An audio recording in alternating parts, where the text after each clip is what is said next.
ଜୟ ଜଗନ୍ନାଥ। ଯେଉଁମାନଙ୍କର ପ୍ରଥମ କିସ୍ତିର ତୃତୀୟ ପର୍ଯ୍ୟାୟର ଟଙ୍କା ଏପର୍ଯ୍ୟନ୍ତ ପାଇନାହାନ୍ତି ସେମାନେ ଚତୁର୍ଥ ପର୍ଯ୍ୟାୟ ତାଙ୍କର ସୁବିଧା ଯୋଜନା ଟଙ୍କା ପାଇବେ କି ନାହିଁ ସମ୍ପୂର୍ଣ୍ଣ ଭିଡ଼ିଓଟିକି ଲାଷ୍ଟ ପର୍ଯ୍ୟନ୍ତ ଦେଖନ୍ତୁ। ସୁବିଧା ଯୋଜନାର ଟଙ୍କା ତାଙ୍କ ଆକାଉଣ୍ଟକୁ ଆସିବ କି ନାହିଁ ସମ୍ପୂର୍ଣ୍ଣ ଭାବେ ଜାଣନ୍ତୁ।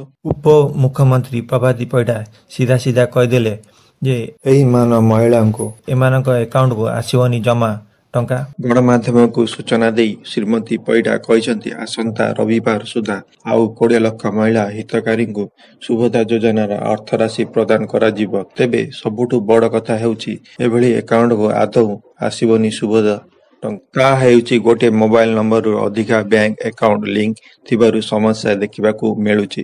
ଏଥିପାଇଁ ଅନେକ ମହିଳା ଏହି ଯୋଜନା ସାମିଲ ହୋଇ ପାରୁନାହାନ୍ତି।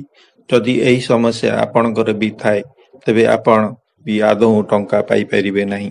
ପ୍ରଥମ କିସ୍ତିର ତୃତୀୟ ପର୍ଯ୍ୟାୟର ପୂର୍ବରୁ ଉପମୁଖ୍ୟମନ୍ତ୍ରୀ ପ୍ରଭାତୀ ପରିଡ଼ା ଗୋଟିଏ ମୋବାଇଲ ନମ୍ବର ଗୋଟିଏ ବ୍ୟାଙ୍କ ଆକାଉଣ୍ଟ ଦେବା ଲାଗି ଅପିଲ କରିଥିଲେ, ଯାହାଦ୍ୱାରା ଏମାନେ ଟଙ୍କା ପାଇବାର ବଞ୍ଚିତ ହେବେ ନାହିଁ। ଏକରୁ ଏକାଧିକ ବ୍ୟାଙ୍କ ଆକାଉଣ୍ଟ ଥିବାରୁ ସୁଭଦ୍ରା ଯୋଜନା ଟଙ୍କା ତାଙ୍କ ଆକାଉଣ୍ଟକୁ ଆସିବନି, ସେମାନେ ସୁଭଦ୍ରା ଯୋଜନାରୁ ଟଙ୍କାରୁ ବଞ୍ଚିତ ହେବେ। ଏଥିସହିତ ବଢ଼ିଥିବା 2,67,000 ହିତକାରୀଙ୍କୁ ଏହି ଯୋଜନାରେ ସାମିଲ କରିବା ନେଇ ଆଗାମୀ ଦିନ ସନ୍ଧ୍ୟାରେ ଏକ ଗୁରୁତ୍ୱପୂର୍ଣ୍ଣ ବୈଠକ ଅନୁଷ୍ଠିତ ହୋଇଯାଇଛି।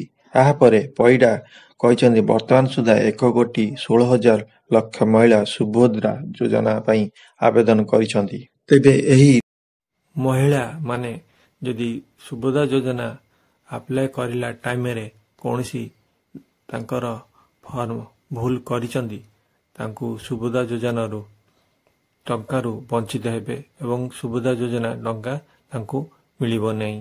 ତାପରେ ତାଙ୍କୁ ସୁଭଦ୍ରା ଯୋଜନା ଡକୁମେଣ୍ଟ ଠିକ୍ କଲା ପରେ ତାଙ୍କୁ ସୁଭଦ୍ରା ଯୋଜନା ଟଙ୍କା ମିଳିବ। ଯଦି ଭିଡ଼ିଓଟି ଭଲ ଲାଗିଥାଏ ଗୋଟେ କମେଣ୍ଟ ଲାଇକ୍ ନିଶ୍ଚିତ କରନ୍ତୁ।